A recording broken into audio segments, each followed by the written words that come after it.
Arahang Sama Sambuddho Bhagawa Buddhang Bhagawantang Abhiwademi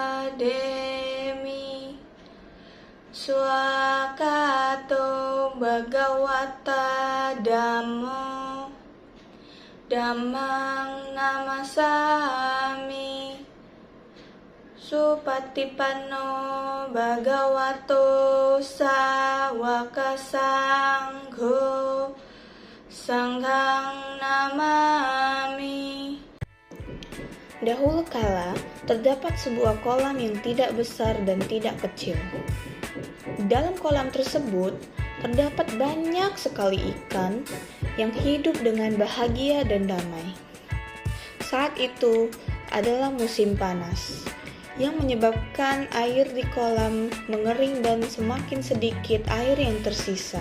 Suatu hari, seekor bangau terbang melintasi kolam tersebut. Saat melihat air kolam tersebut yang semakin mengering dan melihat banyak ikan di sana, dirinya pun mulai memikirkan sesuatu yang buruk. Sementara itu, ikan-ikan yang menyadari bahwa air kolam tersebut mulai kering, mereka pun mulai panik dan kebingungan. Tiba-tiba bangau itu pun berdiri di tepi kolam, dan hal tersebut membuat ikan-ikan menjadi terkejut dan panik. Mereka pun ketakutan saat melihat bangau tersebut, tetapi mereka pun melihat sebuah keanehan. Bangau itu tetap berdiri di tepi kolam, dan dia hanya diam saja di sana. Dan akhirnya ikan-ikan itu mencoba mendekati bangau tersebut dan bertanya kepadanya, "Ada apa gerangan?"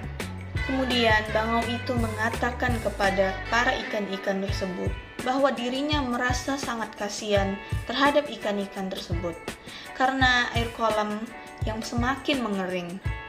Dia memikirkan tentang apa yang akan dilakukan para ikan. Kemudian bangau tersebut memberikan sebuah tawaran kepada para ikan-ikan tersebut. Si bangau mengatakan bahwa di dekat tempat tersebut ada sebuah kolam yang sangat indah dan memiliki air yang cukup banyak dan dapat membuat ikan-ikan tersebut bertahan hidup.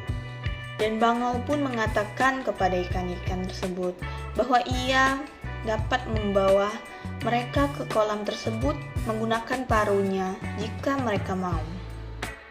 Namun saat itu, para ikan merasa tidak yakin dengan yang dikatakan dengan bangau. Dan masih ada sedikit keraguan dari para ikan terhadap tindakan si bangau tersebut. Kemudian si bangau pun menawarkan untuk membawa salah satu dari ikan tersebut untuk menjadi saksi bahwa si bangau tidak berbohong kepada ikan-ikan tersebut. Para ikan pun berunding dan berdiskusi untuk memilih salah satu yang akan dibawa oleh bangau. Dan akhirnya bangau tersebut membawa seekor ikan dengan paruhnya menuju kolam yang ia janjikan.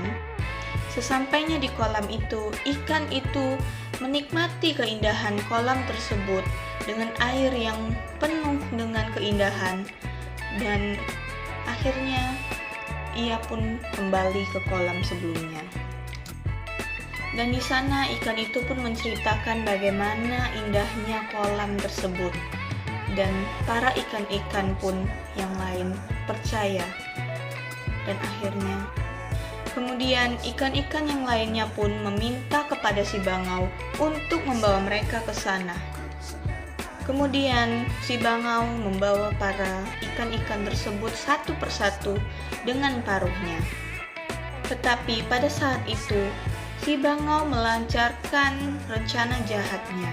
Ia tidak membawa ikan-ikan tersebut ke kolam yang ia janjikan, namun ia membawa ikan tersebut ke sebuah batang pohon untuk dimakannya.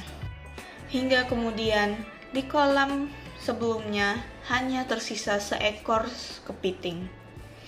Karena keserakahannya, ia melakukan hal yang sama kepada kepiting. Ia mencoba menawarkan sebelumnya kepada kepiting.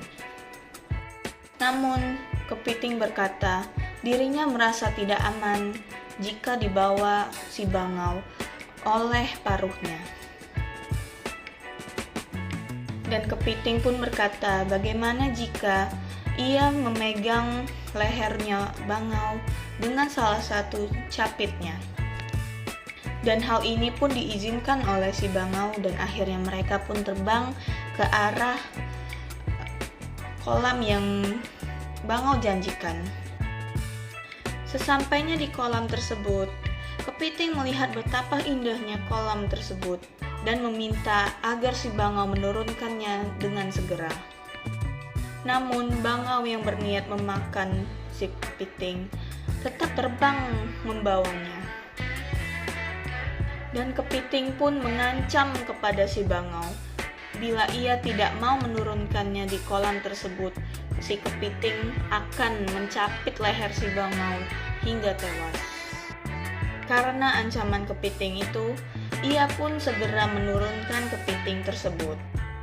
Namun, saat hampir sampai di tepi kolam, si kepiting dengan segera mencapit leher si bangau hingga si bangau pun tewas. Kejadian tersebut disaksikan oleh Dewa Pohon, dan Dewa Pohon pun mengeluarkan syair sebagai berikut. Tipu muslihat tidak akan membawa keuntungan.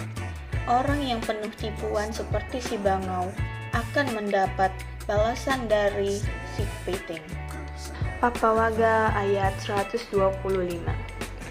Barang siapa berbuat jahat terhadap orang baik, orang suci, dan orang yang tidak bersalah, maka kejahatan akan berbalik menimpa orang bodoh itu, bagaikan debu yang dilempar melawan angin.